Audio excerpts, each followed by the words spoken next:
don't have to use a plastic straw. It's a reusable straw. Save the turtles. So save the turtle. Ah, cool. And then just clean it. Yeah, exactly. Look at that. Looks expensive. Not too expensive. That's a great question. We're Boy, going to estimate California, a lot. at least 15. Wow. But we're doing a lot of different promotional items Okay, with we're CRA live. to promote downtownclearwater.com. I'd like to call this meeting of the Clearwater Downtown Development Board to order. It's the December 11th, 2019 meeting, and we will begin by having our board members introduce themselves, beginning on my left. Would be you, right? Raymond Casano. Paris Morphopoulos. Venkat Devaneni. Caitlin Jammo. Very good. And our ex officio members are absent, but we do have a quorum, so we will proceed. So we will begin with item 2.1. I'm looking for a motion to approve the November 6, 2019 Downtown Development Board meeting minutes. So moved. Second. Very good. Is there any discussion? All in favor? Aye. Aye. Okay, it's unanimous. Okay, we'll go to item number 3, citizens to be heard regarding items not on the agenda. If there are any citizens that would like to address us, you're welcome to come up to the podium. There being none, we'll proceed. We'll go to item number 4, new business. Item 4.1, adopt. I'm looking for a motion to adopt the October 2019 financial statement for filing. Yes, so what your, our current fiscal year is October 1st to September 30th. So this is the report for October. We have the ending balance seems extraordinarily large, over $647,000, and that's because it's double counting the revenues coming in from the CRA pass-through. So your actual cash in bank at the end of October was $291,276. And again, we're still working with finance to get you an up-to-date report, right? Like what would be the amount as of today versus October 31st. So the reason for the large number is it came in and then went out after the end of the month, or? Right. Okay. It's too bad it doesn't stay there. Well, again, it's this strange method of double counting that we're still going back and forth about showing that in a different way so it doesn't look like double counting. Okay. Okay, so I'm looking for a motion to adopt the October 2019 financial statement for filing. So moved. Very good. Do we have a second? Second. Very good. Is there any additional discussion? Okay, all in favor? Aye. Aye. I didn't see your vote. Did you vote? I didn't quite hear it, so it wasn't fair for me to. Okay, so Vote on it. we have a majority. Okay, with that, Sandy? Okay, let's move on then. Okay, we're item 4.2 is to appoint a replacement member to fill the vacant seat. Amanda, could you brief us on that? Yeah, so Mr. Thomas Wright resigned from his position on the DDB due to a change in his employment. So he's no longer employed in a downtown location, which made him ineligible to serve. And he did not notify us. His employment status changed in late October, and then we received the notification after the December meeting. So we meant like November 2nd, something like that. So according to our ordinance, we have 60 days to appoint a replacement, and the replacement member will serve until the next election in October 2020. We solicited nominations from the board, which are listed here. Festus Porbeni, who was 4th place in our last election, Edmund Rakipi, who was 5th place in the last election, Taylor Precourt, who was a write-in candidate, 6th place in the last election, and Stu Showerman, who is a current board member. We have confirmed that both Mr. Porbini and Rakipi are both interested in serving still. We did not have contact information for Taylor Precourt, the write-in candidate. And Mr. Showerman is eligible to serve again, although in conversations he would prefer to remain a private citizen, continue to partner with and work, towards the DDB goals. And then we have the 2 bios from the recent election that we attached. So tonight we're just looking for the nomination and then vote for that replacement member. So we can start off with the nominations? Is that how we do it? Right. Make a motion or? Yeah, so move for who you would like to appoint, So, And then we would have a vote and then on you would that? have a vote on that. Right. Right, so this is your slate. If there is another person that you have thought of while sitting here, you can absolutely add them to the list, but the next step would be for someone to move to appoint, fill in the blank, that person, and then, can I? Yes, you can give us a motion for a name. appointing a person to the Yep. seat. So I make the motion to appoint Festus Probini. He's the next in line with, I believe 98 votes. And I know Mr. Probini myself, he's very involved in the community. He's invested in the community and very active, and I think he would be a great addition to the board. Second. Very good. We have a second. Okay, any further discussion? Then all in favor? Aye. Aye. Okay, it's unanimous. Welcome, Mr. Probini. Congratulations. Welcome to the board. So to that, the swearing in, not swearing at, swearing in and orientation will happen at the January meeting, so we'll be sending out those dates. Current members are supposed to come in to pass the torch, and we'll be electing officers as well. Very good. So we'll move on to item number 5.1, and that's, the item is approved special event funding for larger events. And Lena, can you take us on that? Yes, so I spoke to several people representing Ruth Eckerd Hall. It's definitely something that they're willing to do. There are some concerns, one of them being that the fees incurred by the city, the permitting, has increased in price. And so we're still trying to iron that out. I was hoping to have a conversation and see if we can have a moratorium on, or at the very least in downtown, since it is a challenged area, for those fees. I don't know specifically what the increase is or what exact the services are, but that was one of the concerns that they were getting. I spoke to Brianna. She was supposed to be here. Maybe she's a little bit late. At first they were a little bit shocked by the request, but now I have the support, and I have the support of the residents as well as the merchants. I've been talking to a lot of people, including the residents. Can I just back you up a Yes. minute?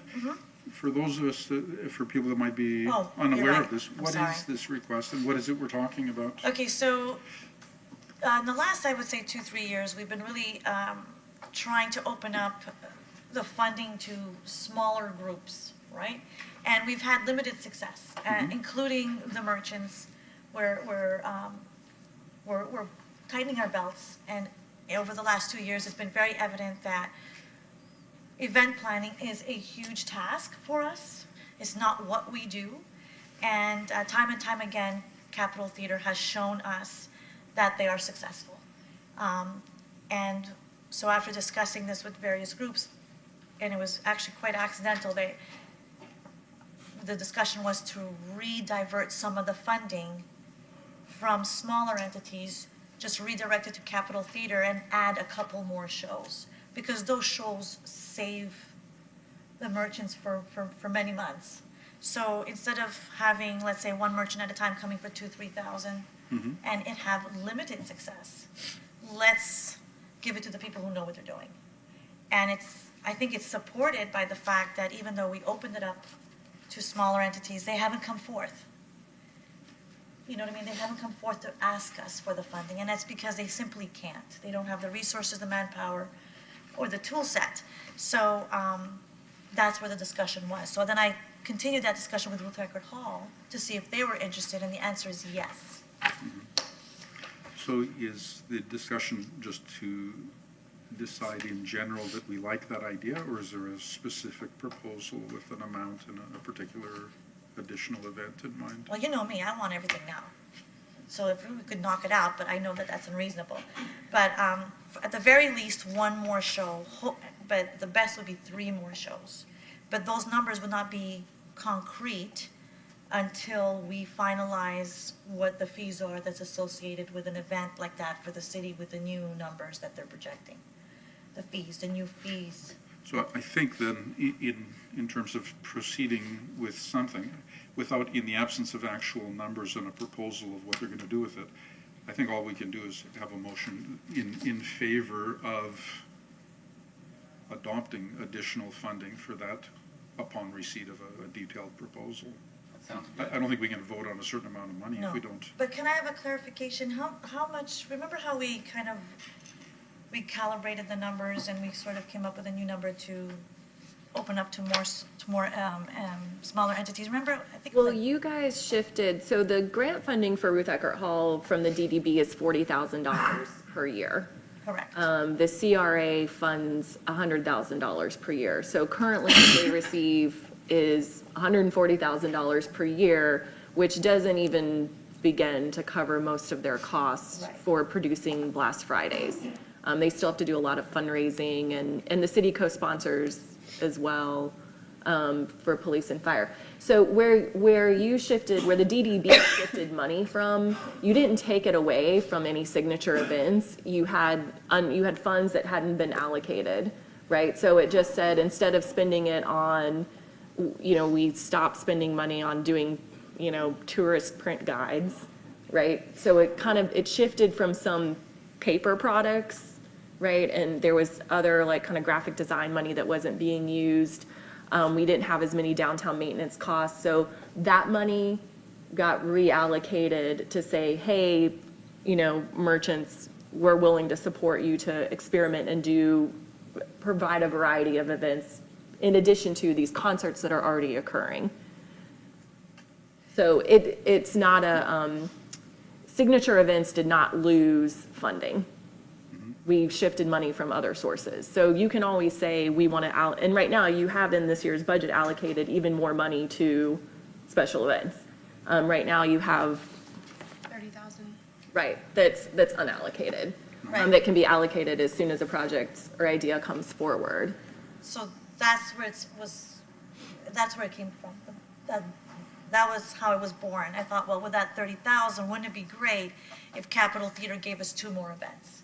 So October, November. So it would be October, November, and then it would be Miracle on Cleveland Street, and then this whole spring, because the dry time from May to December, those are really lean months, and we really miss those events. So that's the number that I liked. That's the number that popped out, the 30,000. If we would just, instead of working with so many partners, work with one that we work so well together and that has proven its success. So I guess the motion is, can we reserve the 30 to continue that conversation for next year's planning? Is that how we should phrase it? You can, I don't know, we can, Yeah. you can make any motion you like. I think it would be, in principle, to allocate a certain block of funding pending a detailed proposal. So they have a number to think with to propose a budget of that number. We currently have a line item of special events, 30,000. It's already there. So that's already locked in, separated. So then we don't even need a motion. If we received a detailed proposal, Yeah, we have it already. we'd be able to, the money is already there. I guess what you're looking for is whether the board thinks that's a good idea or not. You know what I feel like? I feel like I'm the mom leaving the kids behind. I just want to make sure everything's all done with the little tasks. So before I leave, I want it in writing that money's allocated to the Capitol Theater. That's total transparency. Not without a specific Right, We need to know okay. what we're spending the money on, though. Okay. I think it's a great idea. Yeah. Yeah, But it's we like- need a detailed proposal Right. to formally grant the money. But I think a motion asking for a proposal in the neighborhood of 30 grand is probably, you can request a proposal, you can move to request a proposal. Okay. and that would show our support that we've requested that. So you can make such a motion if you like. Brianna, do you want to say anything? Oh, go ahead. Yeah, if I may just, in negotiating, because this is what you're doing, you're negotiating with Ruth Eckert Hall.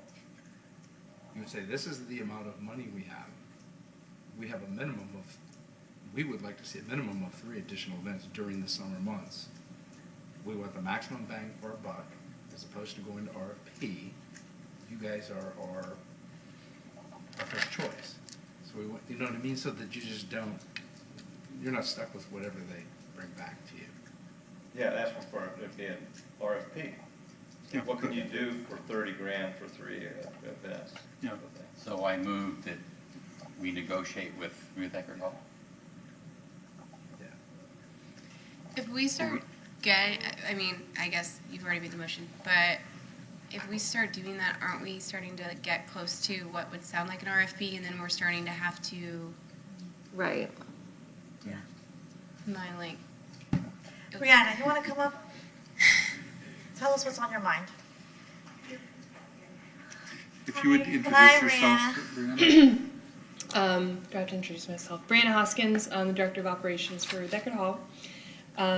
Just left a meeting with Susan Crockett, our CEO, talking about this subject. Blast Fridays, as you guys know, because we give you a budget every time we ask for our own funding, cost anywhere between $26,000 and $33,000 per an event. If we do them as we've been doing them, they're costly with increased costs, particularly with labor. I mean, you go police and insurance, and you're already at $5,000 right there. So it is quite expensive to do them as we have done them. We thought a connecting event, I believe when they were one block, and maybe even prior to us taking over, there was fall events, and it kind of went more throughout a greater season. So in October or November would kind of more connect them. But the problem would be with 30,000, we might not be able to do 2 of them, October, November. We might be only able to accomplish the November if we do the same footprint. What about with your skill set, sort of a scaled back event where you don't bring in known named acts or use local talent? Maybe you kind of rethink it so that I know there's costs that are associated that don't change very much. Right. Police, fire, but I mean, I think this board is in a position, in partnership with CRA, to be able to really be able to offset some of the in-kind charges, police and fire, if they get it ahead of time in their budget. But like, not using necessarily headliners, scale back event, but something in the summer that we haven't thought about yet. Maybe Battle of the Bands, using a local band. I mean, stuff like that. Those guys play for, just the exposure. Have we thought about anything like that to be able to do more with less? We talked about doing, if we could do 2 more, if we could do 2 blocks, and if we could do, we'd have to really figure out what act we'd be comfortable with, putting our name on and all that. The concern with summer is mostly The rain. It's Right. the heat and the rain, not only for guests, but for, An alternative would be resources.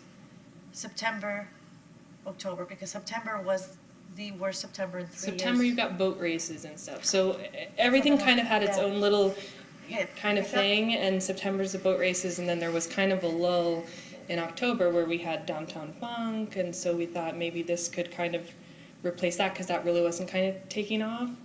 And then November, you start running into, there could be a November where a Blast Friday, and then the next Saturday, could be Yes, the next day, would exactly. be Miracle. So So maybe October? the gap is really October. I think that would be the most appropriate. Well, I have an idea. Rather than us authorize or fund something or decide something right now, why don't we leave it to you could you prepare something and ask us for, Sure. Would it be Something. like kind of what we already do for our own funding? We just put it in with the same thing? yeah, Okay. like an October event? Okay. Same way you would for an application. Okay. That would Alright. simplify the whole process for everybody, I think. Yes. So maybe downscale it a bit, right? So that it's feasible. Mhm. And, yeah, definitely. because- When do I need this by? No time soon. You've got Okay. lots of time. I just wanted to make sure that the we'll- the This funds is would be for there. this is for next October, so Right. Okay. if it happened, February or March even, that would be fine. Okay. Thank you. Thank you. Thank you, very much. Brianna. Thanks for coming. Does that make you happy? Yes, as long as you promise to do it. Or I will come back. Okay, sure. You'll be welcome to come back. 3 minutes I got. Okay. Okay, so now we're on to DDB work plan updates. Do you have an update for us, Amanda? Yes, so you have your work plan attached here, and it's December. Thanks for everyone's time and attention today at our, special work session on the ordinance and bylaws. So Elise, if you want to come up, I just want to make sure we have our next steps plan of action in place for moving that forward. So we made it through the ordinance, so we'll have the next draft of that for the next meeting. We made it through the ordinance, we made it partway through the bylaws, requesting that you all review them, and any questions or comments. I'm your attorney, you're allowed to talk to me.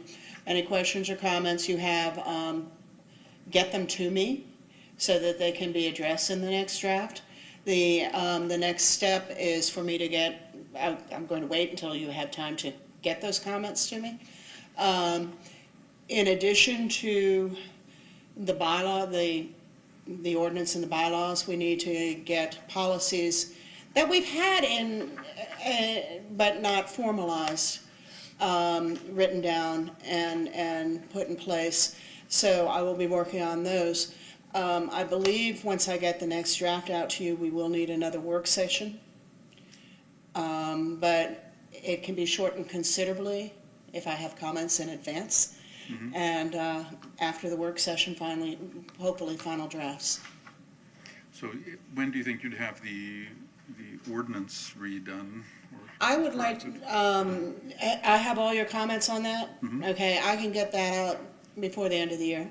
As far as the bylaws are concerned, I want to get your feedback. And I know we're going into the holidays, so I would assume that I can get all your feedback end of the first week of January and then start on them then. So then probably at the beginning of February would be the next time that would be realistic for us to meet on the bylaws? That timing seem good, or? Yeah. Is that time? I mean, I can shorten the period for comments. I don't think anybody's going to have much time between now and the end of the year, so that's not realistic. Yep. But in January, if people work on it, in the first couple of weeks of January, that would then give you 2 weeks to put that together. Do you think the first week in February is good? Yeah. Okay, let's go for that then. Okay. Okay? Yeah. Anything else? No, thank you. That's good, and then I'll be headed to council. Very good. So we're making progress. It's been a much steeper hill than I ever imagined. Okay, Yes. NCRA updates. So for those of you, we had 4 public information sessions on Imagine Clearwater, the 30% design plans. So, we're making our way to 100%, which will mean full construction documents so that we can build it. We've had really good attendance, probably around 400 people across all 4 coming in person. And then Rosemary, where are we with the survey responses? 290. So go to imagineclearwater.com. You can see a fly-through 3D model of the proposed park renovations, and there is also a survey there for you to leave your input. That survey closes on the 12th, so that's Thursday. And then there's 2 important meetings next week. At the work session with City Council at 9 a.m., we'll be going over park usage and programming and what that could look like. So we know, again, how to better design the park. And then Thursday night, we'll go over all the public comments from the 30% design and next steps for the project. So that's what's going on with that. In terms of CRA activities, we're still continuing with all our marketing efforts, including the videos. We're in the midst of holiday extravaganza. So if you go to downtownclearwater.com, we still have our movie nights. Windows are being decorated, so we're really grateful to all our businesses that participated in the window decorating program. And we have the brass band and the boat parade coming on this weekend, Taste of Clearwater. Shirley will talk more about that. All sorts of events, so lots of holiday activities. And then in January, I'll be working with the CRA trustees to identify and establish the uses for different CRA-owned properties, and we will be heavily marketing those for redevelopment. So that'll be happening too. Right. I noticed the flamingos at one end of downtown. You did, great. And I Yes. noticed the colored globes of light Yeah, on Osceola. That was So- actually nice. Yeah, those are part of holiday extravaganza. So, and the globes and the singing tree and Station Square, we own that, so we'll be able to deploy that throughout downtown, throughout the year, and on different places, so. So the flamingo flash mob, That, that was we interesting. got 3 TV stations for that, so I'm excited about that. There's no such That's all thing it as, took, just flamingos. okay, so let's move on with the chairman's report. December 12th, we have the Wellness Day with the Ring. December 13th, Taste of Downtown Clearwater at Station Square Park, beginning at 5:30 in the evening. December 14th, busy day, Say No to Drugs race in the morning, Downtown Art Walk at Second Century Studios, 3:30 p.m. 9 and Num Improv Hour at Station Square Park at 6 p.m. Holiday Movie Night, The Elf at Station Square Park at 7. Island Estates Boat Parade and Florida Brass and Bugle Corps Concert at Coachman Park, that's at 7 p.m. And that's on December the 21st. No, that's the 14th. Then on the 21st, the James Suggs Jazz Quartet at Station Square Park at 5:30. And again, holiday movie night at 7 p.m. is The Grinch in Station Square Park. Holiday pop-up market, Second Century Studios, open Wednesday to Sunday, 11 a.m. to 7 p.m. Winter Wonderland at 201 North Fort Harrison from December 1st to the 22nd, from 6 to 9 p.m. from Wednesday to Sunday evenings. City offices will be closed on the 25th of December. Why? And again on January the 1st. And with that, we'll ask board members and ex officio members if they have any final comments. Well, we had a nice meeting earlier and then tonight, and with everything that's going on, I feel 2020 is going to be an amazing year. I just have a really good feeling about it. Just focusing that way. Great. Very happy. Let me begin by, thanks Amanda for reminding me. Taste of Clearwater is very important. All the merchants are going to be in Station Square. For $10 you get tickets and you can have your selection of variety of food from different vendors, and we have music, tablecloths. It's going to be like a real party. So I would appreciate all of you guys being there to support us. So tonight's my last day. It's bittersweet. I've decided to run for city council. I want to represent all of the city, not such a small footprint. But I'm a little bit sad leaving you guys. I was very and am very honored to have served on this board. But I do want to leave a few words, and I hope it doesn't come off wrong, but I just want to encourage you guys to, and even to the new guys coming in, to not just look at this board as a once a month commitment, but rather continue the conversations in the community the whole month, and then convey what you hear, convey what you see, and represent the people who elected you here. It's not just a once a month thing, at least it wasn't for me. And I have a special request, if you can please pick up where I left off, with the parking and the signage. Somebody champion for me and continue that job. Thank you, it's been an honor. Thank Very you. good. Venkat. We made a lot of progress today with the bylaws and the ordinances. Thanks to our attorney and Amanda and other board members for helping through this. And thanks, Lena, for being on the board and guiding us. And looking forward to 2020. Echo the comments I made thus far. Just special thanks to Lena for being our Rocky Balboa, whatever. And best of luck in your future. Thank you. No better government. David. I just want to thank a couple people. Thomas Wright. Thomas Wright's been on the board a long time. He was back on the board when I was on the board. Mm-hmm. And he, I was really honored to serve with him. I think he did this board well. And also Lena. Lena has done a great job. She's got a passion for downtown, and I appreciate all the work you do too. And then the only other thing I wanted to say to everybody else is have a nice Christmas, have a nice holiday, and 2020 will be a great year. Looking forward to coming back. Very good. And I would also like to echo the sentiments that have been expressed about Thomas. I've been on the board for about 9 years, and He was a real gentleman and a real asset to the board, and I was very grateful for his presence.